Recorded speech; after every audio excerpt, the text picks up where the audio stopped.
Hello बच्चों, आज हम लोग स्टार्ट करने वाले हैं इलेक्ट्रोस्टैटिक। बहुत ही स्क्रैच से, बहुत ही बेसिक से। जिन लोगों ने अभी अभी +2 में आए होंगे उनके लिए भी अच्छा है, और जो पूरा रिवाइज करना चाहते हैं स्टार्टिंग से उनके लिए भी अच्छा है। ठीक है बच्चों, ध्यान से देखना और इसको सब कुछ नोट डाउन करना, नोट्स बनाना, जो कि आपको बिल्कुल फाइनल एग्जाम तक काम आएगा। और बार बार क्योंकि नोट्स आपको देखना पड़ेगा तो वो काफ़ी ईजी लगेगा फिर आपको। Just note it down guys. तो सबसे पहले हम लोग करने वाले हैं इलेक्ट्रिक फील्ड, राइट। इलेक्ट्रोस्टैटिक्स नाम में क्या रखा है? नाम में बहुत कुछ रखा है। इलेक्ट्रोस्टैटिक्स दिख रहा है बच्चों आपको ये? Okay fine.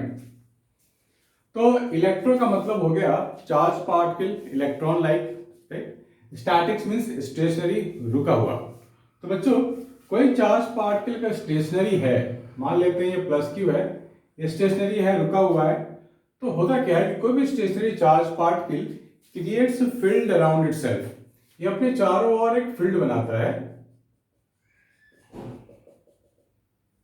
और ये जो फील्ड होता है ये बिल्कुल अवे होता है फ्रॉम दिस चार्ज पार्टिकल। सबसे पहली बात, ये हाइपोथेटिकल लाइंस है जो हम लोगों ने एज्यूम किया हुआ है, राइट। एज्यूम चीजें हैं लेकिन बिल्कुल फिट बैठता है कॉन्सेप्ट पे। तो अगर हम इलेक्ट्रिक फील्ड की बात करें तो these are the lines which is always away from any positive charge particle. अगर मैं किसी पॉइंट P की बात करूं तो electric field is just away from this charge particle. अगर ये पॉइंट यहां पे भी एज्यूम कर लूं तो इलेक्ट्रिक फील्ड बिल्कुल अवे होगा। किसी भी पॉइंट पे इलेक्ट्रिक फील्ड बिल्कुल अवे होगा, लाइक दिस। ठीक है बच्चों, दिस वन। और ये जो इलेक्ट्रिक फील्ड है ये किस पे डिपेंड करेगा? चार्ज क्यू पे डिपेंड करेगा। क्यू अगर बड़ा चार्ज है तो उसका फील्ड भी बड़ा होगा, इलेक्ट्रिक फील्ड बड़ा होगा। और अगर हमारे पास डिस्टेंस की बात करें तो electric field inversely proportional to distance का स्क्वायर। जितना दूर हम जाएंगे तो इस फॉर्मूला के अकॉर्डिंग इलेक्ट्रिक फील्ड कम होता जाएगा, वीक होता जाएगा। दोनों फैक्टर्स को अगर मिला दें तो मुझे क्या मिलेगा? ये चीज मिलेगा, और you can say E is equal to KQ/R²। ठीक है, तो ये जो K कांस्टेंट आया है इसकी वैल्यू फिक्स होती है 9 इंटू 10⁹ और 1/4πε0। ये K का एक्सप्रेशन है और ये एग्जैक्ट वैल्यू है, न्यूमेरिक वैल्यू। ठीक है, मान लो यहाँ +Q नहीं होता, -Q होता तो क्या होता? -Q मान लो होता तो -Q also creates a field around itself. ये फील्ड कैसे बनाता है? ये बनाएगा electric field always towards negative charge, towards this one, right. Arrows का फर्क है, डायरेक्शन का फर्क है, फॉर्मूला रिमेन सेम। अगर नेगेटिव चार्ज के कारण भी इलेक्ट्रिक फील्ड फाइंड करने को बोला जाएगा तो मैं कि -Q की जगह यहाँ पॉजिटिव Q ही लिखूंगा and I can calculate the electric field, right. लेकिन डायरेक्शन दिखानी होगी तो मैं ऑलवेज दिखाऊंगा ऑलवेज टुवर्ड्स -Q। ठीक है बच्चों, ये चीज आप लोग ध्यान में रखना, फॉर्मूला रिमेन सेम। दूसरी बात, ये इलेक्ट्रिक फील्ड का बिहेवियर है, इसकी कैरेक्टरिस्टिक्स है कि किसी भी चार्ज पार्टिकल को हम इसमें रख दें, इलेक्ट्रिक फील्ड में डाल दें तो उस चार्ज पार्टिकल पे फोर्स लगाएगा। दैट इलेक्ट्रिक फोर्स क्या बोलेंगे? Electric force given by F is equal to E into Q। मान लो हमने यहाँ पे स्मॉल q रख दिया पॉइंट P पे, तो उस पर कितना फोर्स लगेगा? इलेक्ट्रिक फील्ड इज ऑलरेडी इसके कारण यहाँ बन रहा है फील्ड, उसमें स्मॉल q हमने डाल दिया है, तो this small q will experience the force EQ, this one. और अगर चार्ज पॉजिटिव है, इफ चार्ज इज पॉजिटिव, तो फोर्स किधर लगेगा? Along electric field. अगर चार्ज नेगेटिव है तो फोर्स किधर लगेगा? Opposite to electric field.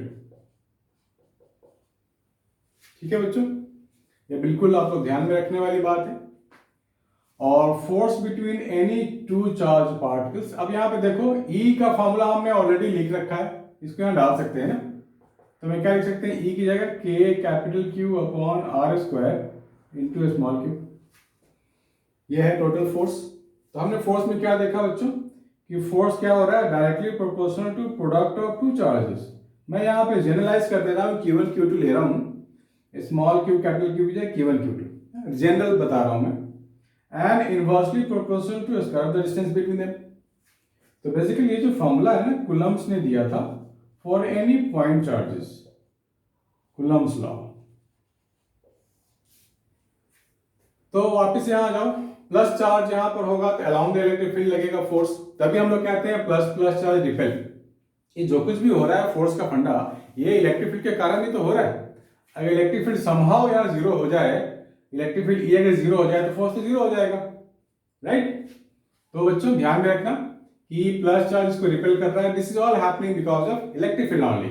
अगर मैं यहाँ पे माइनस क्यू रख दूं तो एनी माइनस क्यू वाला charge experience force opposite to the electric field, electric field के अपोजिट इधर लगेगा फोर्स एफ, इस पे फोर्स अलोंग द फील्ड लगता है इधर, यानी कि unlike charge attract each other, इसी बेसिस पे तो बोलते हैं, and this is all happening due to electric field only. इसको आप नोट डाउन करो बच्चों, आगे करेंगे आप लोग कंबाइंड इफेक्ट, डाइपोल की बात कर लेंगे, ठीक है। तो यहाँ पे दो फॉर्मूले हम लोगों ने किया, एक तो इलेक्ट्रिक फील्ड का और एक फोर्स का, और हम लोग डायरेक्शन में सीख लिया है कि पॉजिटिव चार्ज होगा तो इलेक्ट्रिक फील्ड की डायरेक्शन कैसे शो करना है, नेगेटिव चार्ज होगा तो how to show the electric field lines. अब हम इन दोनों को कंबाइन करके इलेक्ट्रिक डाइपोल की बात करेंगे, लेकिन उससे पहले इसको नोट डाउन करो और कमेंट भी करो, लाइक भी करो, शेयर भी करो। Note it down guys.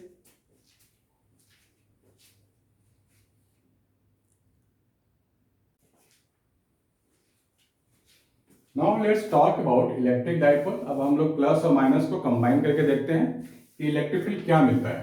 Suppose we are having plus Q here and minus Q here separated by small distance 2a, ठीक। तो इलेक्ट्रिक डाइपोल का मतलब यही है कि they consist of two equal charges but opposite in nature. Nature में opposite का क्या मतलब है, एक प्लस होगा तो दूसरा माइनस होगा। तो यहां पे इलेक्ट्रिक डाइपोल को आप डिफाइन कर लो, it consist of two equal charges which are opposite in nature separated by some small distance like 2a। 2a से डिनोट करते हैं, किसी किसी बुक में स्मॉल डी लिखते हैं, एल भी लिख सकते हैं, तो फर्क नहीं पड़ता, हमें तो स्मॉल डिस्टेंस से ही मतलब है, ठीक है। तो अभी इलेक्ट्रिक फील्ड हम लोग फाइंड करने वाले हैं on the axis of this dipole, लेकिन उसके पहले आपको एक टर्म समझना है, डाइपोल मोमेंट।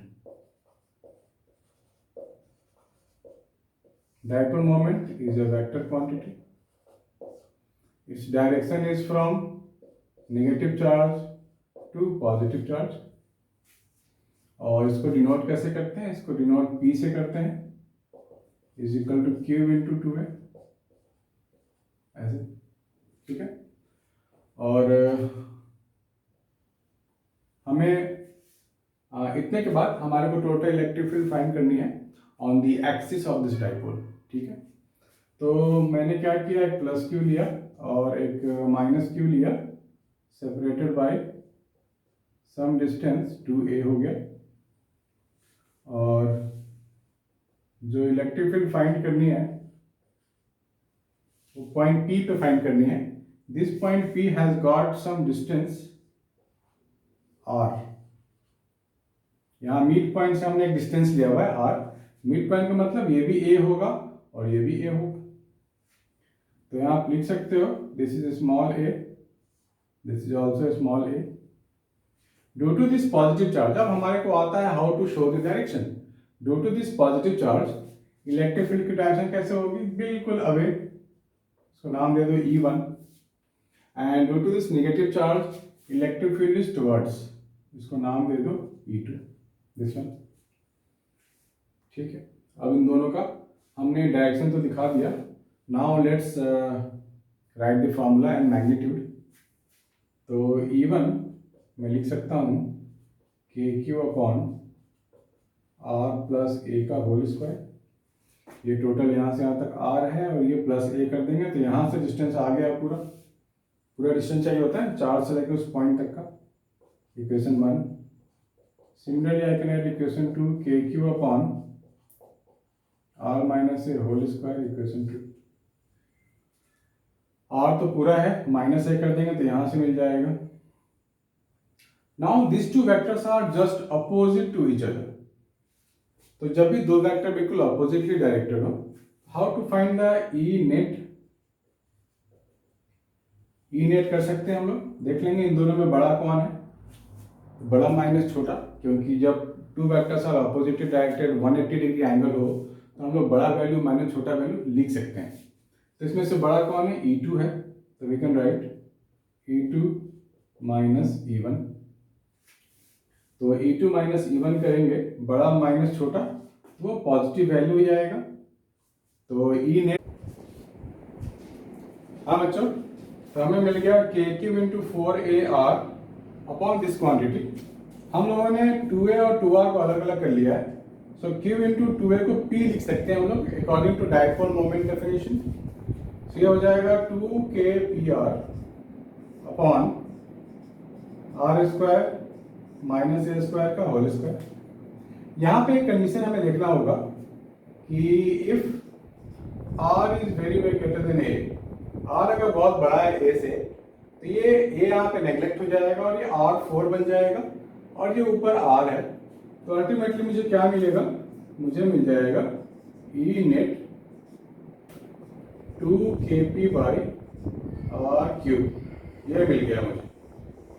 लेकिन इसके लिए कंडीशन आपको याद रखना है, ये वाली कंडीशन, अदरवाइज ये हमेशा तो होगा नहीं, सिर्फ इस कंडीशन में होगा। ठीक है बच्चे, इसको नोट डाउन करो, आगे मैं बता रहा हूँ आपको इक्वेटोरियल लाइन पर।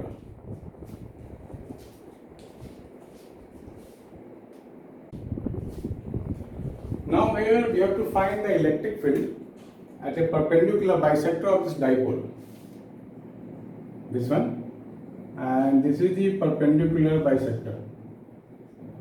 मतलब ये भी A होगा और ये भी आपका A होगा, ठीक है। और ये डिस्टेंस R दिया गया है हमारे को। यहाँ पर एक पॉइंट है P and at this point we have to find electric field. तो प्लस वाले के कारण इलेक्ट्रिक फील्ड क्या होगा? इधर होगा, always away from this positive charge, और निगेटिव के कारण किधर होगा बच्चों? टुवर्ड्स निगेटिव, ऐसा। इसको मैं ऐसे मीट करा रहा हूँ। तो ये एक परपेंडिकुलर बाइसेक्टर है, दैट मीन्स ये एक राइट एंगल ट्रायंगल है, ये भी एक राइट एंगल ट्रायंगल मिल गया मुझे। तो ये लेंथ कितना होगा? This length is R square plus A square, ये भी सेम होगा under root R square plus A square, ठीक है। इसको नाम देते हैं E2। Since these two charges have same magnitude और इनसे जो डिस्टेंस है वो भी सेम है, यानी कि दोनों जो इलेक्ट्रिक फील्ड बनेंगे दोनों का मैग्नीट्यूड सेम होगा, ठीक है। तो मैं नाम तो इक्वल दे ही सकता हूँ, दोनों के मैग्नीट्यूड सेम है, तो E1 is equal to E2 is equal to E। This is the electric field magnitude, दोनों का नाम सेम, डायरेक्शन भले ही अलग हो तो आप यहाँ पे दोनों को E और E भी लिख सकते हो, ऐसा, ठीक है। अब हम लोग क्या कर सकते हैं कि इनका जो रिजल्टेंट आएगा E नेट, वो बिल्कुल इन दोनों के बीच में आएगा। E नेट मतलब मैं कह सकता हूँ यह एंगल अगर थीटा है तो ये भी थीटा है, तो ये भी थीटा हो जाएगा। टोटल एंगल कितना हो गया? ये 2 थीटा हो गया। दैट मीन्स E नेट क्या हो जाएगा? Under root E square plus E square plus 2E square cos of 2 theta. क्योंकि टोटल एंगल दोनों के वेक्टर के बीच में 2 थीटा है, तो मैं कह सकता हूँ कि अकॉर्डिंग टू रिजल्टेंट का फॉर्मूला हम लोगों ने बहुत बार किया हुआ है 11th क्लास में। इसको सॉल्व कर लेंगे हम लोग और सिंप्लीफाई कर लेंगे, तो मुझे क्या मिलने वाला है? 2E square plus 2E square cos 2 theta, तो ये बाहर आ जाएगा √2E under root 1 plus cos 2 theta, और 1 प्लस कॉस 2 थीटा का फॉर्मूला हमारे को पता है, that is 2 cos square theta. तो ये क्या हो जाएगा 2e cos theta. This is your E net, ठीक है। तो ई नेट में लिख सकता हूँ 2e cos थीटा, ठीक है। और e का फॉर्मूला मुझे पता है, किसी भी पॉइंट चार्ज के लिए e हम लोग क्या लिखते थे कि क्यू अपॉन डिस्टेंस का स्क्वायर,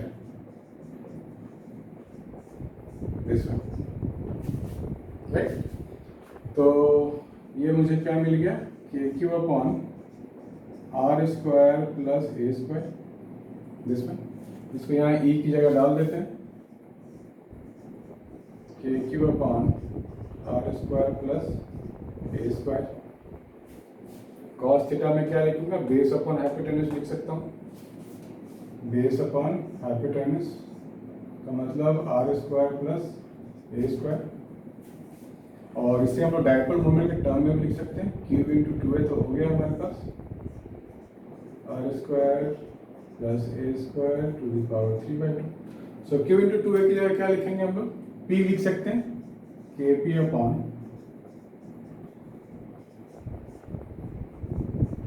दिस वन। अब यहाँ भी एक कंडीशन लगा सकते हैं हम लोग, if r is very very greater than a, तो a यहाँ से नेग्लेक्ट हो जाएगा।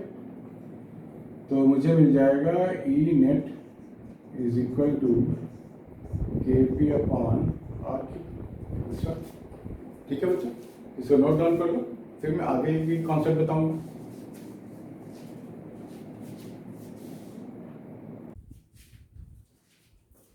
हेलो बच्चों, आगे हम लोग कर लेते हैं आज इलेक्ट्रिक पोटेंशियल।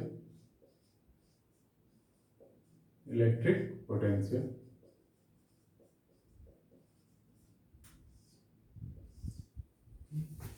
ये भी बहुत इंपॉर्टेंट है।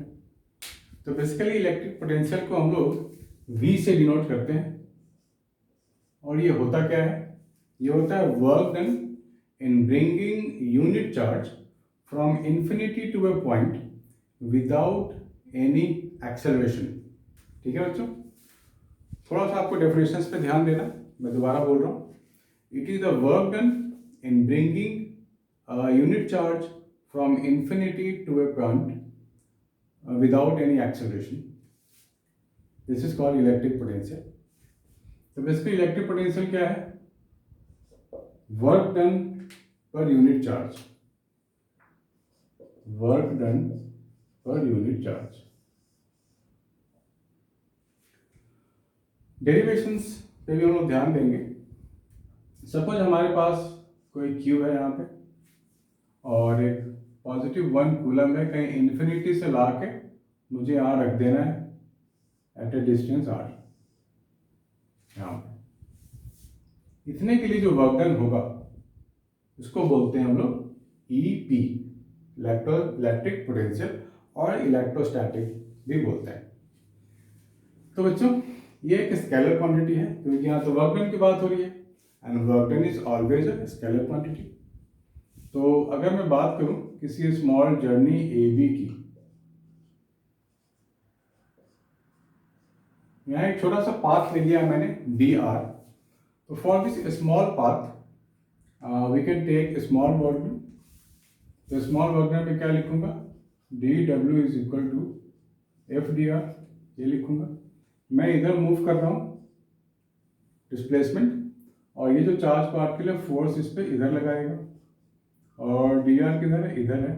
तो एंगल कितना बनेगा, ये 180 डिग्री का। तो according to basic definition of force, force vector dot dr vector होता है, दिस इज वर्क डन। तो I can write f/dr cos 180। तो cos 180 तो -1 होता है, so we can right -f/dr। और फोर्स क्या होगा, 1 कूलम और Q कूलम के बीच में, वो मैं लिख सकता हूँ K Q अपॉन डिस्टेंस का स्क्वायर। ठीक है, और इसे हम लोग इंटीग्रेट कर देते हैं। इसी टोटल वर्क डन को तो V बोलते हैं हम लोग। और यहाँ पर इंटीग्रेट करने के लिए मैं थोड़ा सिंपल बना रहा हूँ कि r पहले इन्फिनिटी था और बाद में r हो गया। That means we can right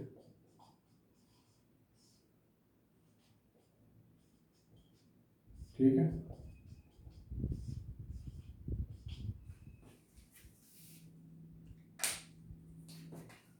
तो मैं क्या लिखूं, v is equal to minus K Q minus 1/r infinity to r।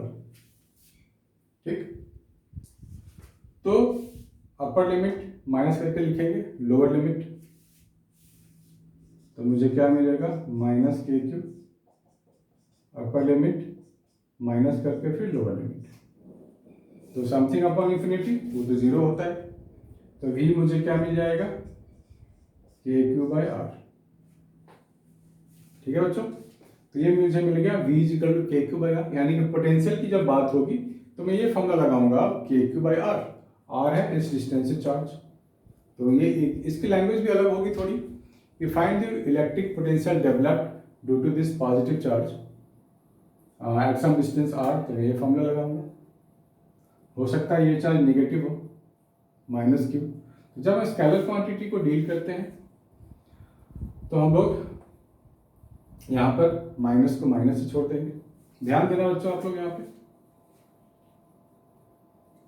कि जब हम लोग स्केलर क्वांटिटी को डील कर रहे हैं इसमें कोई डायरेक्शन एसोसिएटेड नहीं है।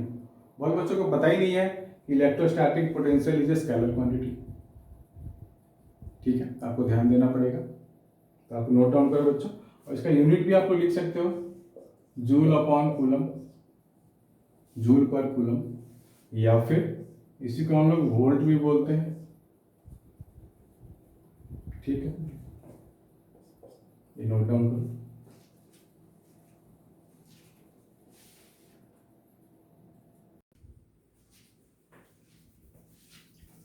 Now how to relate the two electric field and potential, इनके रिलेशंस में भी हमारे को क्वेश्चंस आ सकते हैं, और बेसिक इन्फॉर्मेशन तो हमारे को इसमें चाहिए ही। तो बच्चों हमने अभी देखा कि v इज इक्वल टू मुझे मिला के क्यू बाई आर। अब अगर मैं इसको डिफरेंशिएट कर दूं both the sides with respect to r, तो देखते हैं मुझे क्या मिलता है। और पहले हम लोग देख चुके हैं ना इलेक्ट्रिक फील्ड किसी पॉइंट चार्ज के कारण के क्यू बाई आर स्क्वायर, ये भी देख चुके हैं। अब how to relate this to, तो I am differentiating both sides with respect to r।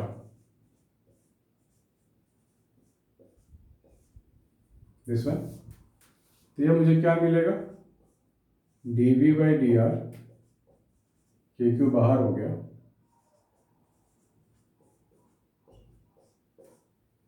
तो ये मुझे क्या मिलेगा K Q minus 1 R to the power minus 2, that means dv by D R is equal to minus K Q by R square.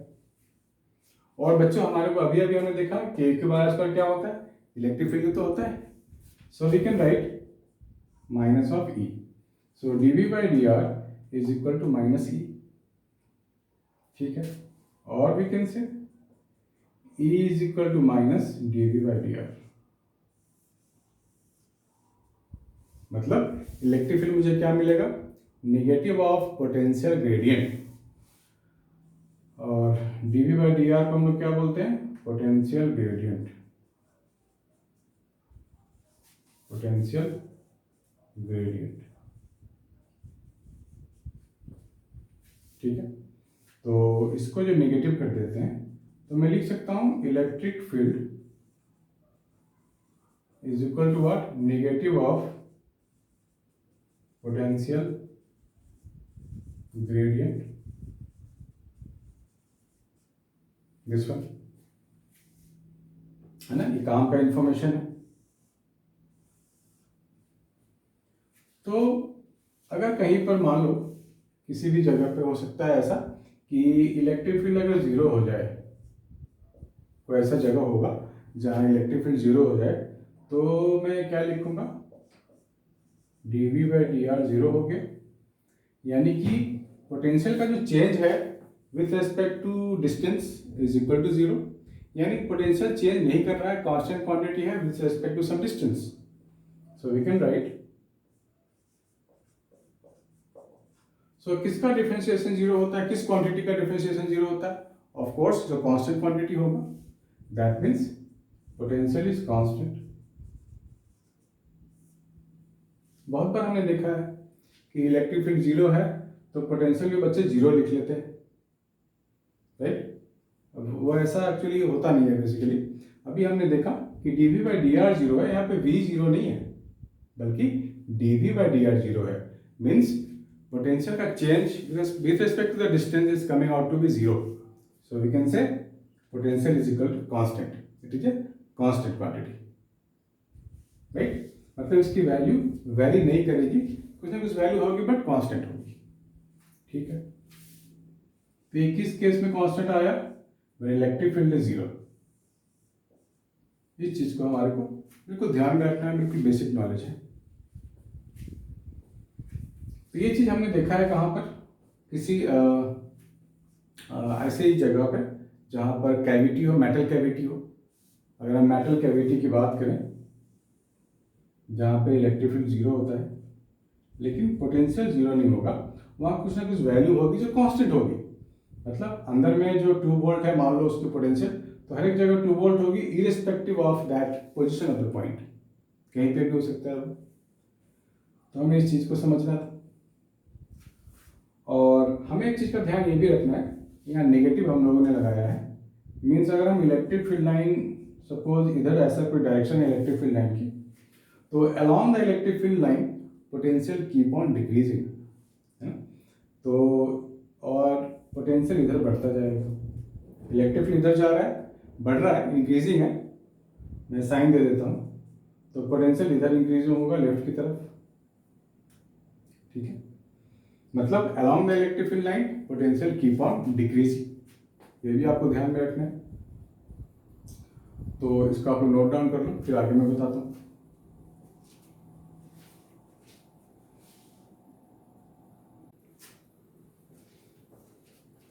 एक question देखते हैं जिसमें कि इलेक्ट्रिक फील्ड भी इन्वॉल्व हो, पोटेंशियल डिफरेंस भी इन्वॉल्व हो, है ना, चार्ज, फोर्स, मास, बहुत कुछ चीज़ें इन्वॉल्व है. So this is the 2 plates, one is positive, one is negative. Charge q is suspended between the 2 plates. A charge q mass m is suspended between 2 plates as shown. Find the potential difference between 2 plates. ये बोला गया हमारे को. तो बच्चों हमारे को मालूम है कि वेट ऑन दिस चार्ज पर कैसा होगा, वेट mg लगेगा नीचे. और since this is positive plate, this is negative plate, तो इलेक्ट्रिक फील्ड तो कैसा बनेगा? ऐसा बनेगा electric field from positive to negative, ऐसा. This is electric field. तो पॉजिटिव चार्ज पे जो लगता है फोर्स, वो हमेशा इलेक्ट्रिक फील्ड की तरफ लगता है, and that force is EQ, acting upward. Suspended का मतलब ये चार्ज पार्टिकल बीच में रुका हुआ है, सस्पेंडेड है. तो रुका हुआ इसलिए है क्योंकि upward force is equal to what? Downward force. ये लिख सकते हैं फॉर इक्विलिब्रियम.